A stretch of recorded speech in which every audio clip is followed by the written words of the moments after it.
Kazwai vateereri, nhasi tine mubvunzo wakabvunzwa noumwe wedu watoda kuti titarise uri maringe nezvimwe zvatakataura pamusoro pevakafa. Regai tiverenge mubvunzo uyu sekubvunzwa kwawakaitwa. Unoti iwo, so you mean mweya yevakafa yose ichirimo mumakuva here?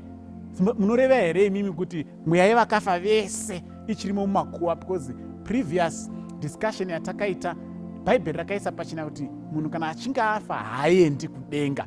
Toda kudayira kuti mubvunzo uyu wabvunzwa nebackground knowledge yezvinotaurwa nebhaibheri kuna muparidzi chapter 12, Ecclesiastes chapter 12, ndikuerenga bhaibheri rechirungu vhesi ya7 inoti iyo, then the dust will return to the earth as it was and the spirit will return to God who gave it. Saka bhaibheri riri kuti iro kana munhu achinge afa panoita kupatsana kwenyama iri kunzi dust, sezvo munhu akaumbwa neguruva, nemweya wakafemerwa maari naMwari. Saka munhu abvunza, kana tingati akabvunza mubvunzo ari kuti iye, saka muri kureva here kuti kana muchiti munhu haaendi kudenga, zvinoreva here kuti mweya yese yevakafa ichingorimowo imomo muguva? Ndoda kuti nditi nemuchidimbu tinoda kuti tinzwisise kuti kana tichimboti munhu, chii chatinge tichitaura nezvazvo kunzi panzi pane munhu, ndokuti kugona kupindura mubvunzo uyu wokuti kune here mweya iri mumakuva pamwe chete nevhu, kana kuti zvakamira sei? Saka mukauya kuna Genesis chapter 2 vhesi ya7 ndo patinonyatsotsanangurwa nebhaibheri kuti munhu akasikwa sei. Tikaziva kuti munhu akasikwa sei, then tinganzwise kuti kana achinge afa chii chinenge chaitika. Genesis 2 vhesi ya7 inoti iyo, and the Lord God formed man from the dust of the ground and he breathed into his nostrils the breath of life and man became a living soul.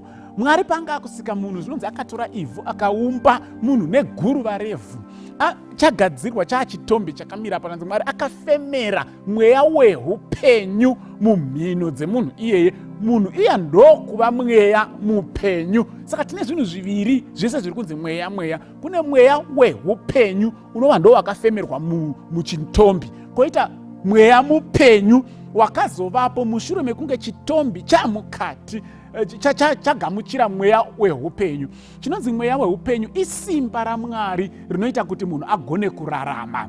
Iroro harizi munhu, harioni, haritauri, harinzwi, rinongori pawa rakafemerwa munhu naMwari. Ndo ranzi kuna muparidzi, iroro rikabva rinodzokera kuna Mwari akarifemera. Dongo rotodzokera zvekudongo kwaranga riri. Saka hapasina mweya mupenyu. Chinonzi mweya mupenyu ndiwe neni, isu vapenyu vari kurarama, tisi tinonzi mweya mupenyu. Mukaenda kuna Acts chapter 27 vhesi ya27 inotsigira pfungwa yandiri kutaura iyoyo. Inoti iyo, Acts 27 vhesi 37 inoti iyo, and in all, ndi Paul ari kutaura vari muchikepe paya paanga akuzoenda kuRome. All in all we were 276 souls on the ship.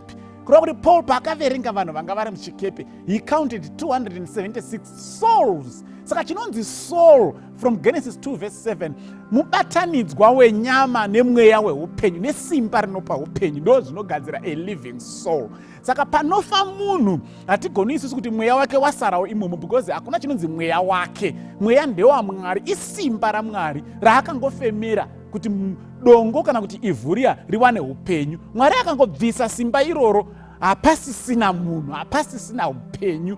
Zvatova sezvazva zviri pakutanga munhu asati asikwa. Saka toda kuti tipanyatsopanzwisisa ipapapo vana vaMwari kuti kana simba raMwari rinopa upenyu rikapatsana nenyama, hapasisina munhu. Ndo zviri pana muparidzi 12 verse 7. Kana zvabatana ndo Genesis 2 verse 7, pane mweya mupenyu. Saka chinonzi mweya mupenyu ndini newe, that's a living soul. But tikaseparata nyama nesimba rinopa upenyu, hapasisina a living soul.